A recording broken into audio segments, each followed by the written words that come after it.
embarrassing loss. Really embarrassing loss for Pakistan. हम जितने बुरे थे, हम पता क्या प्रूव कर रहे हैं कि हम उससे भी डबल बुरे हैं। मैं किसके हाथ पे अपना लहू तलाश करूं? जो कुछ वहां हो रहा था वो तो एक दीवार पर लिखा हुआ था कि होना क्या है।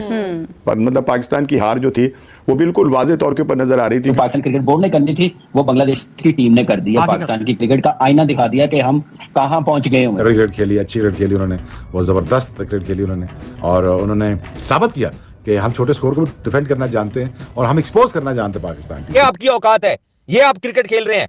28 मैंने कल भी कहा था कि 28 करोड़ पाकिस्तानियों में से हमें लड़के नहीं मिल रहे। कोई शक नहीं रह गया कि पाकिस्तान क्रिकेट तबाही के गड्ढे में गिर चुकी है। और ऑब्वियसली ऐसी गिरी है कि इसकी मिसाल नहीं मिलती। पाकिस्तान के दामन में सिवाय नदामत और शर्मिंदगी के कुछ बचा नहीं है। और हमारे खिलाड़ी यूं खेल रहे थे जैसे कि गली मोहल्ले के लड़के नहीं खेल रहे होते। बिखरी हुई एक टीम थी, कोई तालमेल नहीं था उसके अंदर, कहीं कोई कोऑर्डिनेशन एक दूसरे के साथ नहीं था। क्या इस टीम की शिकस्त के ऊपर रोना रोएं? क्या इस टीम को शर्म दिलाएं? All blames to Pakistan cricket team and criticism to all the Pakistan batsmen. अब ये रूटीन किसी बात नहीं हो गई हमारे लिए। तो आज यानी आप कह रहे हैं हम डिप्रेशन ना करें, ऑपरेशन करें। हम मतलब ये बात करें कि यहाँ हुआ क्या है। कहीं पर भी तो हम लड़ते हुए नजर नहीं आए कि हम कहीं पर लड़ रहे हों और कोशिश कर रहे हों कि यार हम ये फतह जो है उसको समेट लें या शिकस्त से बच जाएं, किसी तरह हमें मैच बचाने की पोजीशन में ही आ जाए। खराब बैटिंग इसलिए कि बूम और बस्ट की अगर स्ट्रेटेजी आपने अपनानी है तो कंडीशंस को सामने रख के अपनानी है ना। ये बात समझ लें कि विकेट मुश्किल है, विकेट मुश्किल है ना। यहाँ शॉट्स नहीं लग रहे, यहाँ पे शॉट्स ऑन नहीं हो रहे, तो क्यों आप अपनी गेम को रोक नहीं सकते हो यार? भाई और पाकिस्तानी मुझे तकलीफ हुई हारने पे। आखिरकार हमें हुआ क्या है, हमें किसकी नजर लगी है, आखिर हम क्यों मतलब इस तरह से खेल पेश कर रहे हैं जैसे हमें खेलना नहीं। और सिर्फ ये एक नहीं, हम किसी एक खिलाड़ी को मुर्द इल्जाम नहीं बना सकते। ये तो पूरी जो इज्तिमाई हमारी टीम की कारकर्दगी थी ना, वो इंतहाई जिसको कहना चाहिए कि पैथेटिक। आपने देखा कि बेगाने की शादी में अब्दुल्ला दीवाना मौजूद था ना, आज आपने ग्राउंड में नहीं देखा कि आपको किस तरीके का जो बॉडी लैंग्वेज थी साबिक कप्तानों की। यकीनन गौर करना पड़ेगा और सोचना पड़ेगा कि आखिरकार एक सुपर पावर जो है क्रिकेट की, वो एकदम धड़ाम से आकर अब 8वें नंबर पर आ गए। हम मॉडर्न डे क्रिकेट की बात करते हैं, हम कहते हैं हम अपना स्टाइल ऑफ प्ले चेंज कर चुके हैं, लेकिन क्या मॉडर्न डे क्रिकेट का मतलब यह है कि आप सिचुएशन के हिसाब से ना खेलें? अगर हालात जा रहे हैं, दुआ करें ये और कच्ची टीमों से हम ना हारें।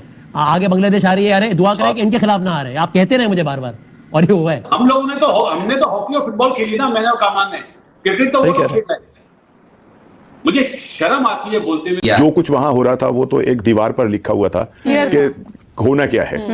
पर मतलब पाकिस्तान की हार जो थी वो बिल्कुल वाज़ेह तौर के ऊपर नजर आ रही थी, क्योंकि जो कुछ हमने वहां गुल खिलाए हैं ना, तो मेरे ख्याल है हमें मुद्दतों याद रहेंगे कि हमने खेल के किसी शोबे के अंदर भी तो जद्दोजहद नहीं की। कहीं पर भी तो हम लड़ते हुए नजर नहीं आए कि हम कहीं पर लड़ रहे हों और कोशिश कर रहे हों कि यार हम ये फतह जो है उसको समेट लें या शिकस्त से बच जाएं, किसी तरह हमें मैच बचाने की पोजीशन में ही आ जाएं। लेकिन ये सब कुछ नहीं हो रहा था और हमारे खिलाड़ी यूं खेल रहे थे जैसे कि गली मोहल्ले के लड़के नहीं खेल रहे होते। बिखरी हुई एक टीम थी, कोई तालमेल नहीं था उसके अंदर, कहीं कोई कोऑर्डिनेशन एक दूसरे के साथ नहीं था। कप्तान हमारा ऐसे बाउलों की तरह से इधर से उधर नजर आ रहा था, ना उसका हंसने का पता चलता है बेचारे का, ना उसका गुस्से का पता चलता है। तो वहां सूरत हाल जो थी ना, बस वो ऐसी ही थी जैसी पूरे कौम की है। लेकिन ये कि ये एक बड़ा लम्हा फिक्रिया है कि आखिरकार ऐसा क्यों है। हम क्रिकेट की दुनिया के ना एक जिसको कहना चाहिए कि ताकतवर तरीन उसमें शुमार होते हैं, पावर में शुमार होते हैं। हमने 50 ओवर का जो है वर्ल्ड कप भी जीता हुआ है, हमने T20 भी जीता हुआ है, हमने चैंपियन ट्रॉफी भी जीती हुई है, हमने बहुत सारे मतलब मार्के मारे हुए हैं। लेकिन वहां हम लगी नहीं रहे थे कि यार हम इतने पावरफुल और इतनी मजबूत क्रिकेट खेलने वाले लोग हैं। टीम जो है ना वो अब मतलब रिटायर हो गई है। क्या इस टीम की शिकस्त के ऊपर रोना रोएं? क्या इस टीम को शर्म दिलाएं? क्या इस टीम के बारे में गुफ्तगू करें? क्या इस टीम की बुराई करें?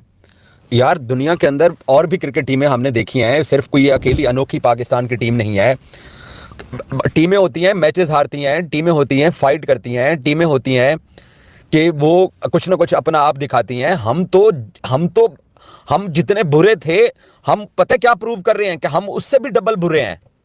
जितना ये क्रिकेट टीम बुरा परफॉर्म पिछले कुछ अरसे से कर रही थी, अब हमने ये शर्त कसम उठा ली है कि हमने ये प्रूव करना है कि हम पहले से भी ज्यादा बुरे हैं।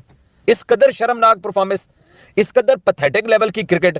और मैं ज्यादा इस टीम को बुरा भला कितना इस टीम को बुरा भला कहें, लेकिन मुझे एक चीज की समझ नहीं आती है कि हम मजमूई तौर के ऊपर टीम की बुरी परफॉर्मेंस की बात करते हैं कि फिलां का कसूर है, फिलां का कसूर है, फिलां का कसूर है, लेकिन यार आपके दिमाग के अंदर आपको पता नहीं था।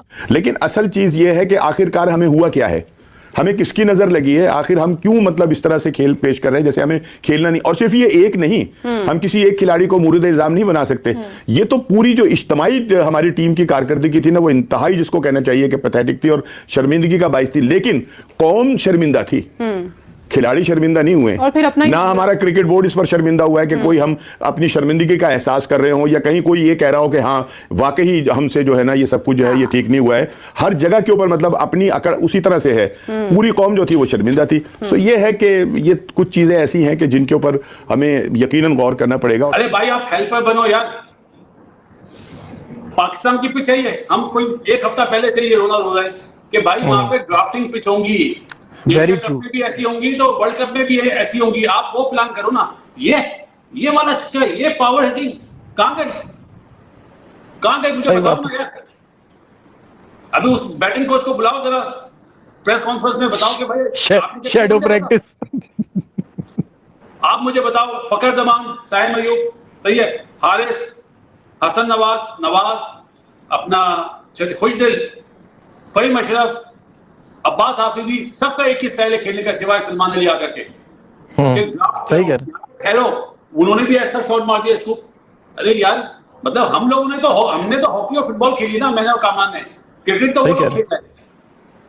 मुझे शर्म आती है बोलते हुए। मॉडर्न डे क्रिकेट की बात करते हैं, हम कहते हैं हम अपना स्टाइल ऑफ प्ले चेंज कर चुके हैं, लेकिन क्या मॉडर्न डे क्रिकेट का मतलब ये है कि आप सिचुएशन के हिसाब से ना खेलें? अगर आपकी विकेटें जल्दी गिर जाती हैं या पिच ऐसा नहीं है जहां आप थ्रू द लाइन खेल सकते हैं और स्लॉक कर सकते हैं, तो क्या वक्त का तकाजा? अहमद से भी हमारा राब्ता मुनक़ता हो गया, तो सिकू भाई यही सवाल आपके लिए, तो क्या प्रोफेशनल क्रिकेट का तकाजा ये नहीं है सिकू भाई कि आप सिचुएशन के हिसाब से खेलें, या आपके अंदर इतनी स्किल ही नहीं है कि आप विकेट पर रुक सकें? देखिए मैं कल इसी बात पे मैंने कल यही जिक्र किया था कि उनका जो ये बयान था कि जी पिच स्टैंडर्ड की नहीं थी, तो उनको क्या पिच जाके नहीं देखी थी, उनको देखना चाहिए था, फिर उसके बाद फैसला करना चाहिए था। आप हर मैच 150 के स्ट्राइकिंग रेट से नहीं खेल सकते, हर मैच खेलना चाहिए ठीक है, मगर कहीं जहाँ पिच उल्टी सीधी हो गई, टेढ़ी वाला स्पिनिंग ट्रैक आ गया, स्ट्रीमिंग ट्रैक आ गया, कोई ऐसी चीज़ हो गई, मौसम खराब हो गया, कुछ हो गया, तो आपको अपनी स्ट्रेटेजी बदलनी पड़ती है। कल मैंने इसका जिक्र किया। अब आपकी जो बॉलिंग की सिलेक्शन है वो भी मैं ये देख रहा था कि खुशदिल आपके स्पिनर है, कोई ओवर नहीं कराया, नवाज आपके बॉलर है, एक ओवर उसको एक ओवर